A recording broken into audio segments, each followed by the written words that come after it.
that the topic that we'll be tackling today will be focusing on the media generally, the local media, their roles in the Southeast. We have TV, we have radio, we have online TVs from Southeast. So we'll be talking about how and what role, and how they are going to play the role, or if they have played it. We'll assess if they have played it well. Then we will now talk about how they are going to play it going forward. My name is Uche Okoye. I'll be hosting with Amaegwu. So today we have a special guest, Chuka.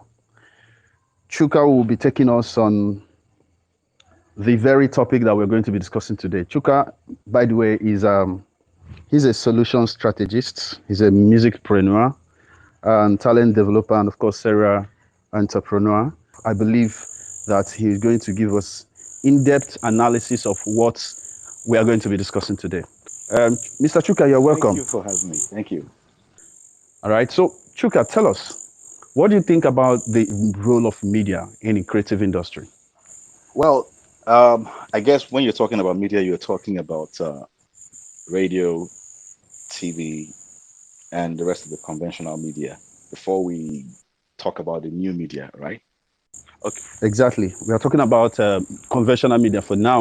New media will come subsequently, but they are still part of it. Is still Okay. part of the media we Okay. are talking about. Well, But let's take it step by step. The conventional, all then right. the new media. Um, I would say that it has evolved a lot, from what used to be to what we had about 20 years ago. And at that time, we had more of radio. I would say that radio particularly has played a significant role in the music industry in Nigeria and anywhere in the world. It was the only way to discover music at some point. New artists suddenly emerge on the scene by you hearing the voice of a presenter introducing a new voice, a new artist, and listen, I'm about to introduce to you this amazing, awesome talent. Then they mention the name of the artist and play their music, and from there everything takes off. It has happened severally, and I have seen the power that it wields on the life of an artist's career and on the music industry, especially from the 90s till maybe 2015. It was a major booster for the music industry, to the point that a lot of things started changing. People became too desperate, too ambitious, and began to try to monetize the process of promoting music through the radio, especially. TV is another powerful media that also plays a different kind of role from what radio does, in the sense that it brings it home the more, because sometimes you want to see the face of this person you listen to. So by the time you watch the video, it drives the message home if the video is well directed. And the advent of Channel O, apart from, I mean, we had our normal um, domestic TV stations, terrestrial TV stations that were doing their job at some point from the 80s, 90s, and the late 90s, and then the private guys came in. Before then, it was just ATA and the state government television stations, and they did what they could. I mean, the music I listened to while I was growing up was mostly watched on TV and a few on radio. But I think the game changed when the private guys came in, especially in Lagos. DBN, AIT, Silverbird. They took it upon themselves to do much more because they realized that they needed the entertainment industry in order to drive their own content, because they realized that the burdened youths of Nigeria at that time loves music a lot. So they realized we need to give them what they want to hear. Exactly what it did, and that produced a lot of positive results. Then coupled with what happened coming from the Western world, the investors who came into Africa, like South Africa, and they started Channel O. Channel O was a big window for the music industry at that time, and it really, really helped Nigerian music industry that was being resuscitated as at 1998, 99, 2000. Then the rest of them came in Channel O, MTV Base, then Trace. And in the Southeast, we had the likes of uh, ESBS, which later transformed, rebranded. And then we had another radio also, Radio Nigeria, who was doing what they could. But there was one that was playing the same role that the private stations were playing in the Lagos, which is Minaj FM. Minaj did their own, and Minaj was the hit at that time, you know. So they actually played a very strong role. And it was easier at that time in the sense that, like I said, they perceived it as a role they have to play because the music industry and the media are intertwined. There is no radio without music. So they had to play their role to make sure that the music industry is coming on board, is coming out there and coming into the scene and growing, because the more it grew, the more content they had for their audience, and the more audience they had, the more they were able to expand their audience and reach even more people, especially young people, because Minaj was the first to catch the young people in Nigeria, in the Southeast. So yeah, it was actually powerful at that time. It played the role it was supposed to play to a large extent, even though at some point, there were rumors of payola spoiling the game. So it made it more difficult for those who can't afford to pay for promo from behind the table, and all that. All right. Thank you so much. There are many challenges, bedeviling the Southeast. One of them is the media blackout. The Southeastern people don't invest in the media. We'll talk about that later. But what we have today is to talk about the role of the media to make us understand really the importance of this media that we are talking about. How they have been able to do what they've done, and what can be done better, the ways we can actually explore to make it better. All right. So, Chuka, you were talking about the role, the responsibilities of the media, the traditional, conventional media.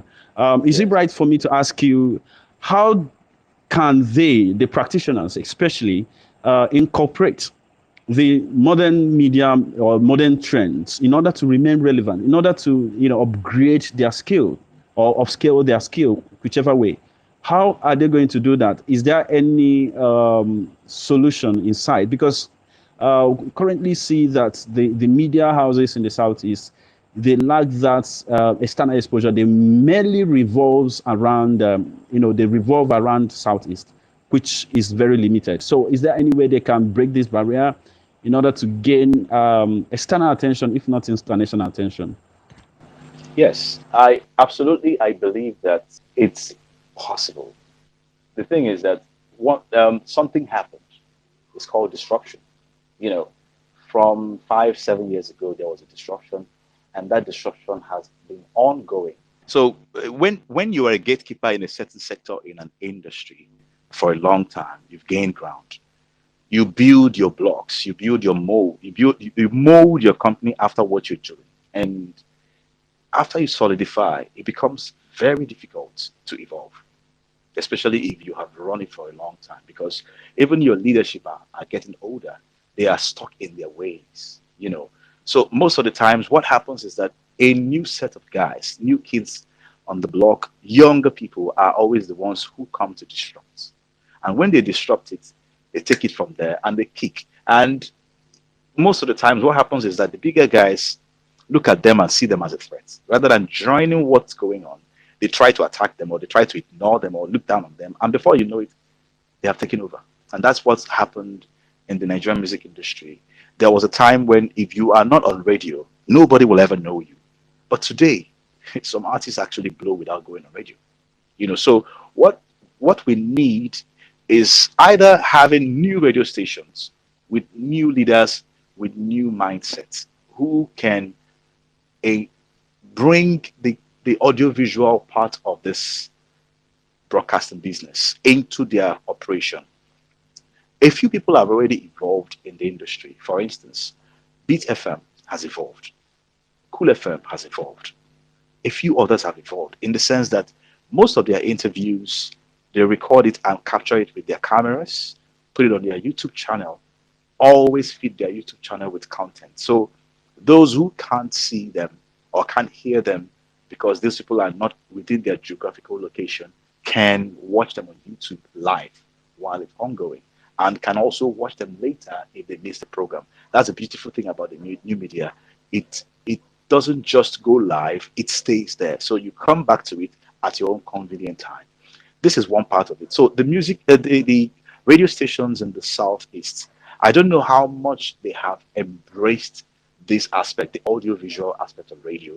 I don't know how much they have embraced. I remember when I was at the radio some years ago, it was one of the first things I tried to introduce to the operations. Bringing in cameras, designing the set of the studio, redesigning the studio set to be visual friendly, so that when people see it on the video, it will look good. So what you used to see as the interior of a radio studio in those days has changed to something more aesthetic today.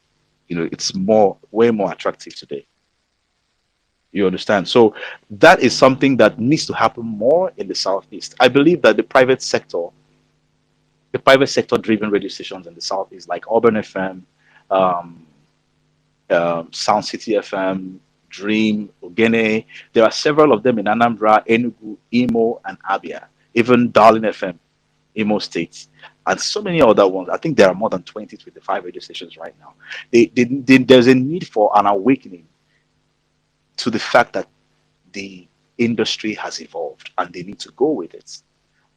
And it will require bringing in people who understand how that works, people who have mastered new media, people who have mastered the YouTube channels, the YouTube platform, Twitter, Instagram, Facebook, and how to integrate that into the operation in the sense that everything can actually go simultaneously when you are having important programs. Also, when you play music, certain music like maybe top 10 or special music programs. But beyond this, it's not just the video, the audio as well. I have noticed that some radio stations have developed their own apps, their radio apps, and they broadcast on those radio channels, on those radio apps. But I don't know how stable those apps have been in terms of broadcasting 24/7, just like the radio station itself broadcasts 24/7. So the level of efficiency in this aspect begs mobile to be able to access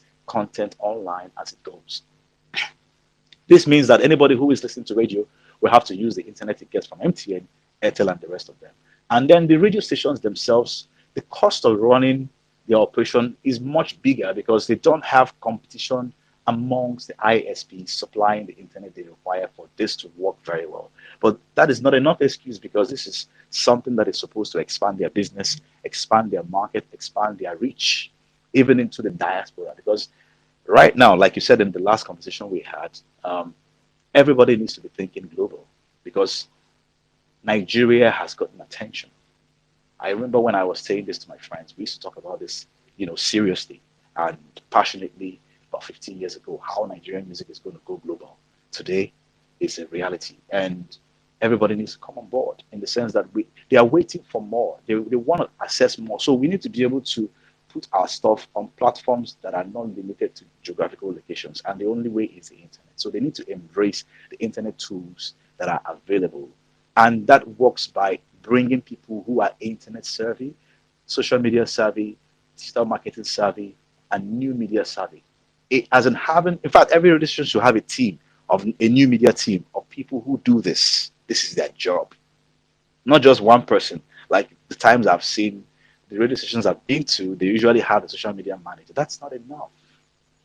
Social media manager, what can you do alone? So it's actually something to be integrated into their operations, Yeah. big time. So this is what I believe. I believe that there is a lot that can be done. It won't be easy. It's not easy, and I believe a lot of people are doing something in how I'm talking to you. We don't know their challenges. We don't know what they are dealing with, but it's not the same when you do these things from the southeast. Like I just elaborated some of the things, but there are radio stations in Lagos who are not doing this, who are also not doing much about that. I don't know. Maybe it's because their funding is not strong enough. Maybe their profitability is not strong enough to fund that aspect, because it costs money to run audiovisual or to run online. But it's essential because the conventional radio is dying.